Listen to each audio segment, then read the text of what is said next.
Tem uma batalha, então, que acontece aí, revelada a Daniel. Que batalha é essa? Miguel vai combater contra Satanás e os seus demônios durante a grande tribulação. Por quê? Se não houver essa batalha, morrem todos os judeus, não escapa nenhum. O diabo quer destruir da face da terra o nome de Deus. E principalmente o povo que representa Deus na terra. Que é exatamente o que? Israel. Então, Miguel vem, batalha contra o dragão, que é Satanás, contra seus demônios, vence, lança-os por terra. Então, na região celeste, não existe mais batalhas a partir daí. E não existe mais interferência de Satanás para com Israel. Então, está limpo aí a região celeste. É claro que Satanás, na terra, com seus demônios, vai fazer coisas terríveis. Né? Ele estará o quê? Governando a terra com o seu representante, o anticristo. Mas a região celeste estará livre de toda a batalha. E para que isso? Exatamente para a vinda de Jesus. Jesus vem descendo do céu depois para inaugurar o milênio e vai vencer as forças de Satanás, os exércitos de Satanás. Então veja a importância desse arcanjo Miguel, tanto no Antigo Testamento como no Novo Testamento. É um anjo protetor de Israel, um guerreiro valente que sempre quando é enviado para vencer. Tópico 3, os anjos no mundo hoje. O mundo espiritual é real e muitas vezes não percebemos. Os anjos são espíritos ministradores em favor não só da nação de Israel, mas especialmente da Igreja de Cristo. Eles não recebem adoração de homens e nem podem interferir na vida espiritual dos filhos de Deus, sem a expressa ordem do Pai. Portanto, não sejamos meninos nem infantis neste assunto. Colossenses 2,18, Gálatas 1,8. Os anjos de Deus terão uma participação especial antes e após o arrebatamento da igreja e nas circunstâncias que envolverão Israel e o resto do mundo na grande tribulação. 1 Tessalonicenses 4, 13 a 17 e Apocalipse 12, de 1 a 9. Então, na verdade, o mundo espiritual é mais real do que o mundo material. Como é que nós construímos aqui no reino material o que nós desejamos? Nós construímos através da oração, ou seja, através de um contato com o mundo espiritual. Então, por exemplo, é como se você fosse fazer uma casa. Para fazer a casa, o que você faz? Primeiro, você sonha com aquela casa, você deseja quantos cômodos vai ter, onde vai ser a sala, onde vai ser o banheiro, onde vai ser a cozinha. Então, você faz um projeto na sua mente, chama alguém para desenhar isso. Então, na sua mente, a casa já está pronta. Falta ela aparecer ali, ser construída. Então, pegar ali cimento, tijolo, areia, construir essa casa. Mas no projeto está pronto, o seu pensamento está pronto. Assim é que acontecem as coisas. Então, nós vamos orar para construir no reino espiritual o que nós desejamos que aconteça no reino material. Então, nós queremos que exista salvação de almas. O que nós vamos fazer? Vamos orar primeiro a Deus, pedindo a salvação dessas almas. Depois é que nós vamos aqui na terra, materialmente, pregar o Evangelho para que essas pessoas sejam salvas. Então, o resultado, a salvação das almas, foi primeiro conquistado, foi primeiro realizado onde? No reino espiritual, depois que aparece aqui. Por isso que a Bíblia diz, olha, os mundos pela palavra de Deus foram criados. Então o mundo, tudo que nós vemos que é material, passou a existir depois de quê? Depois do reino espiritual dizer para aparecer aqui. Então Deus falava, haja isso, aí acontecia. Mas primeiro houve o quê? No reino espiritual, a ordem, para depois aparecer no reino material. Então é assim que funciona. Então existem os anjos trabalhando a nosso favor. Existe aí milhões de anjos. E existem também milhões de demônios, que é o que? A terça parte, o número dos demônios, terça parte do número total dos anjos, a terça parte desses anjos saiu apoiando Satanás. Então, um terço é demônio. E o restante? Então, o restante fazem parte dos anjos de Deus que trabalham a nosso favor. Então, quem tem mais? Qual é o exército maior? O exército de Deus. Quem é o exército vencedor? O exército de Deus. Então, veja só. Os anjos estão aí, nós não vemos. Agora, nós não podemos também ficar a vida inteira pensando em ver anjo, pedindo para ver anjo, falando sobre anjo. Não. Nós sabemos que eles trabalham a nosso favor, mas nós oramos a Deus. Nós não oramos a anjo. Nós não pedimos nada para anjo. Nós não adoramos anjos. Então nós adoramos a Deus, nós servimos a Deus, nós oramos pedindo as coisas a Deus, agradecendo a Deus, louvando e adorando a Deus. E Deus faz o quê? Deus envia os anjos para fazer aquilo que nós estamos pedindo a Deus. É assim que funciona. O poder pertence a Deus, a glória pertence a Deus. Então você ora a Deus e Deus envia anjo para fazer aquilo que é preciso fazer. Então a oração é sempre a Deus. Então os anjos sempre tiveram importância. Nós vamos ver desde Abraão lá o anjo aparecendo. E vão sempre ser importantes até o final da raça humana na Terra. Os anjos serão importantes. E existem os anjos. Então, saiba que existe um reino espiritual que nós não estamos vendo com os olhos materiais. Na parte 2 temos aí ressurreição e vida eterna. Então nós temos aí tópico 1, ressurreição. Tópico 2, as duas ressurreições. Tópico 3, a ciência se multiplicará. Vamos ver então, tópico 1, ressurreição. Quando lemos o Antigo Testamento, temos a impressão de não vermos a doutrina da ressurreição dos mortos com clareza, principalmente nos livros da lei, o Pentateuco.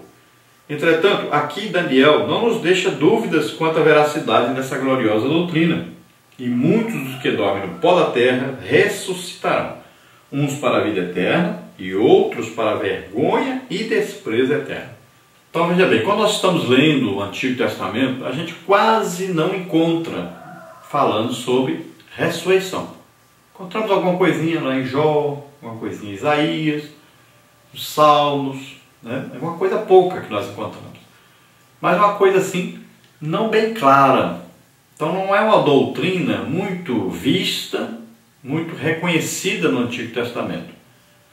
Então os rabinos judeus até falam hoje sobre ressurreição, porque com o tempo de tanto outros falarem, eles acabaram descobrindo que existia isso realmente na palavra de Deus. Mas no tempo que foi escrito alguma coisa sobre isso, não compreenderam, não entenderam, não sabiam o que era isso. Então poucos descobriram isso, poucos sabiam disso no Antigo Testamento. Então, assim como a Bíblia diz, né, as coisas assim importantíssimas de Deus, coisas, revelações de Deus, são para os íntimos, não são para qualquer pessoa. Então, os íntimos de Deus no Antigo Testamento tiveram noção do que era então a ressurreição. Veja só que Abraão tinha tanta fé em Deus que ele acreditou que mataria o seu filho e Deus o traria de volta. Ele creu na ressurreição dos mortos. Vamos ver aí que Eliseu, a unção de Deus era tão grande sobre ele que um morto, quando cai lá e toca nos ossos do Eliseu, ele ressuscita, né? Vamos ver aí Elias orando por ressurreição. Então, existia a ressurreição, que é a ressurreição daqueles que ressuscitam e depois morrem de novo. Existe a ressurreição daqueles que morrem, ressuscitam, mas para a vida eterna, ou com Deus, ou no lago de fogo. Então vamos ver as duas ressurreições. Tópico 2. Então o texto de Daniel, aí, no capítulo 12, versículo 1, nos informa um livro onde constam os nomes dos santos a ressuscitar para a vida eterna e dos ímpios para a vergonha e o desprezo eterno. Entretanto, o versículo 2 não se refere a uma ressurreição geral, isto é, de todos que já dormem. O texto diz apenas muitos dos que dormem. Essa expressão pode se referir aos mártires da grande tribulação que ressuscitarão. Apocalipse 7, 14 e 15. O texto sugere também o advento das duas ressurreições, conforme vemos no Apocalipse, capítulo 20, versículos 12 e 13. A primeira ressurreição refere-se aos justos e a segunda, após o milênio, aos ímpios. João 5, 29, Mateus 25, 46, confere com Daniel 12, 2, João 5, 28, 29, 1 Coríntios 15, 51 e 52. Então veja bem que aqui a referência não é uma ressurreição geral.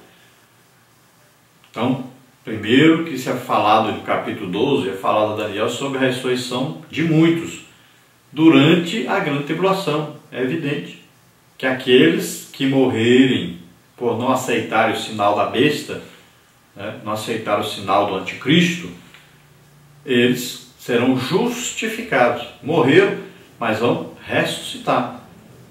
Tanto é que a Bíblia diz que existem ali as almas diante de Deus, ali debaixo do altar, e eles clamarão: até quando o Senhor vai deixar de usar de juízo contra esses que perseguiram os santos, derramaram o sangue dos santos?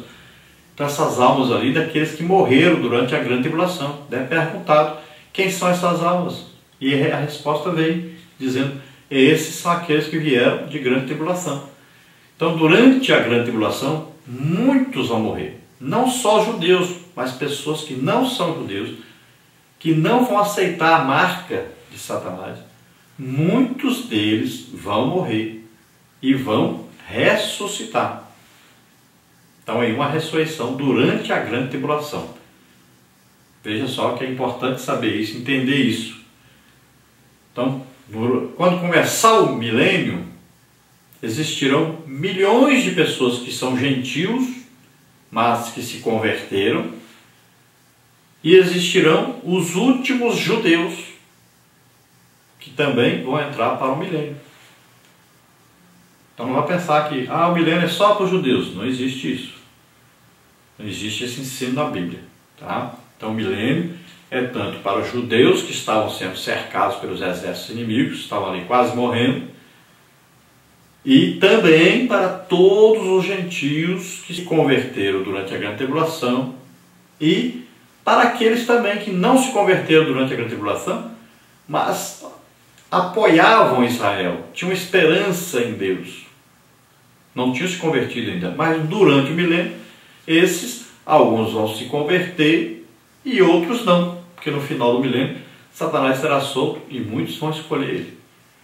Então o texto também vai falar aí de duas ressurreições. Ressurreições dos justos, ressurreição dos ímpios.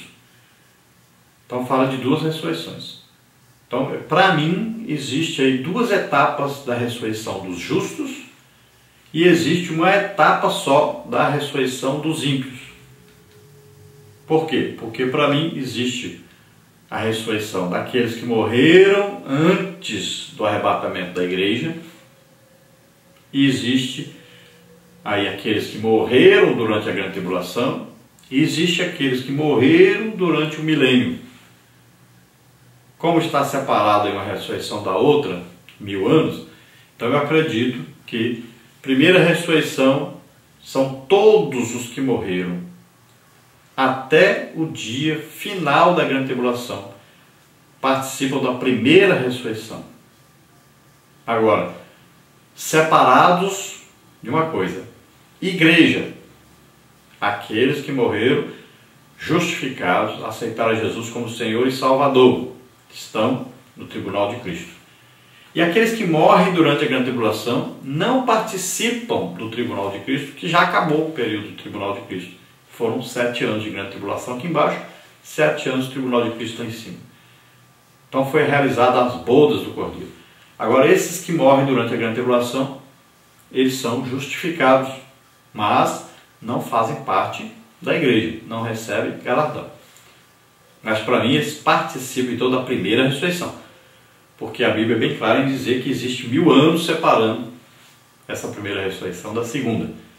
Agora, para mim existe então essa segunda ressurreição no final do milênio, que é para aqueles que morreram durante o milênio e eram salvos.